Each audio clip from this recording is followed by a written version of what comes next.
네, 안녕하세요 여러분들 반갑습니다. 대이어 멘토 권혁철입니다. 오늘 세명전기에 대해서 말씀을 드리려고 하는데 현재 시장 상황 상당히 좋지 못하죠. 이 코스피와 코스닥 지금 상당히 좀 하락을 하고 있는 상황입니다.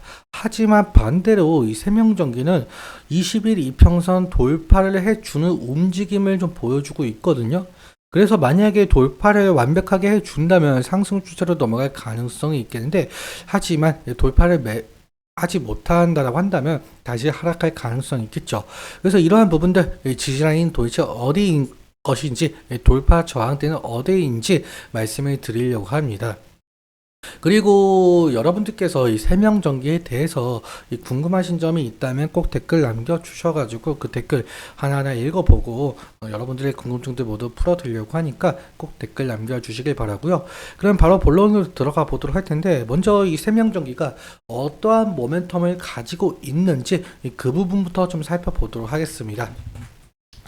이 세명전기 같은 경우는 아시다시피 뭐 금구류를 만드는 회사이죠. 거의 비율이 91.9%, 거의 뭐 100%라고 봐도 무방할 정도로 상당히 금구류를 생산을 하고 있다라고 볼 수가 있을 것 같습니다. 그렇다면 이 금구류 같은 경우는 도대체 어디에 사용되고 있느냐라고 해본다면 이 사진을 보면 알 수가 있거든요. 이 세명전기가 만들고 있는 이 금구류에 해당을 하고 있는데, 이러한 것들이에요.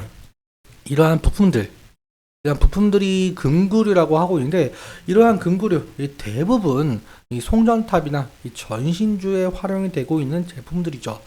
그렇다면은 이러한 수요가 늘어나게 되려면 결국에는 이 전력 인프라만 구축이 되어야 이 수요가 늘어난다라고 볼 수가 있겠죠. 그렇다면 이 전력 인프라만 구축에 대한 모멘텀은 도대체 무엇이 있을까라고 해본다면 딱 이 부분이 될 수가 있을 것 같습니다. 바로 AI 산업 발달. 현재 AI 산업이 발달을 하면 할수록 이 전력이 상당히 부족해지고 있다라고 한답니다. 왜 그러냐라고 한다면 AI 서비스는 결국엔 이 데이터를 저장을 할 수가 있어야 되겠죠. 그렇다면 이 데이터를 저장을 할 수가 있는 데이터 센터는 끊임없이 가동을 해 주어야 될 것이고, 가동을 하면 할수록 전력 소비는 지속적으로 늘어날 수밖에 없다라는 겁니다. 그래서 지금 현재 이 전력 인프라만 구축이 상당히 시급해요. 뭐 사실 태양광이든 풍력이든 원자력이든 화력이든 전기를 끌어오려면은 송전탑도 새로 설치하고 이 전신주도 새로 설치해야 하는 부분이 있겠죠. 그러한 만큼 이러한 전력 인프라만 구축 수요가 늘어나면서 이 금구류 수요가 점차 늘어날 수가 있다라는 겁니다. 그리고 또 한 가지 모멘텀이 한 가지 더 있는데, 이 우크라이나 재건 테마라고 말씀을 드릴 수가 있을 것 같아요. 현재 우크라이나와 러시아 전쟁 아직도 지속이 되고 있는 상황이죠.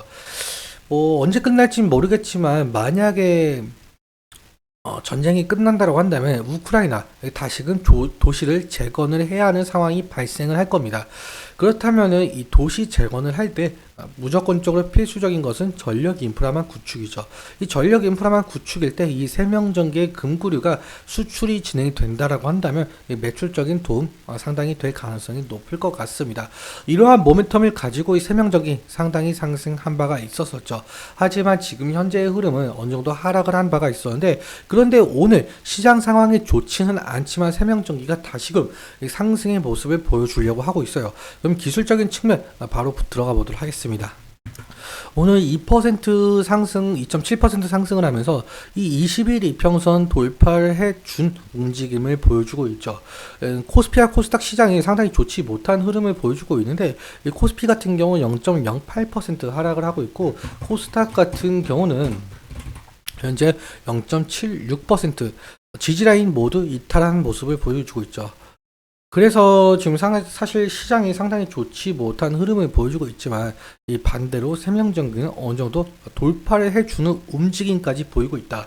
그러니까 상당히 좋은 흐름을 가져오고 있다라고 말씀을 드릴 수가 있을 것 같은데, 먼저 지지라인 같은 경우 이 부분 20일 이평선을 말씀을 드릴 수가 있을 것 같아요. 오늘 20일 이평선을 완벽하게 돌파를 했다 보니까 다음 지지라인 같은 경우 20일 이평선이 될 가능성이 높을 것 같고, 만약에 이 부분을 이탈하게 된다라고 한다면 이 120일 이평선까지 볼 수가 있을 것 같습니다.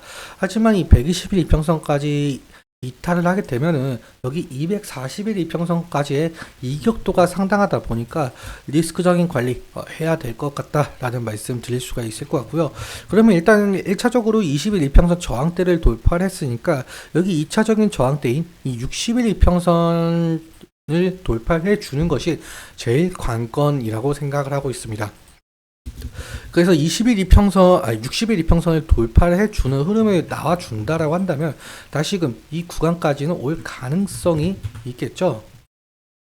그래서 60일 이평선 돌파가 상당히 중요하다라는 말씀 드릴 수가 있을 것 같고, 그리고 수급적인 측면 좀 보자면 저번 주 금요일이죠. 저번 주 금요일에 개인이 3만 주 정도 매도가 되었고, 그리고 외국인이 33,000주 매수가 된 모습을 확인을 할 수가 있습니다.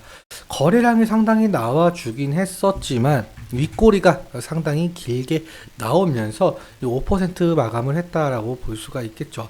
아무쪼록 지금 외국인과 기관 이렇게 매수가 나오고 있지만 기관 같은 경우 최근 들어서 이 거래일째 매수가 되고 있는 상황이에요. 그래서 이 기관에서의 매수세가 좀 어느 정도 나와준다라고 한다면 세명전기 좋은 흐름 만들어낼 가능성이 높겠죠. 오늘은 이 정도까지만 말씀을 드리고 앞서 말씀드렸다시피 여러분들께서 이 세명전기에 대해서 궁금하신 점이 있다면 꼭 댓글 남겨주셔가지고 제가 그 댓글 하나하나 읽어보도록 하면서 여러분들의 궁금증들 모두 풀어드리도록 하겠습니다.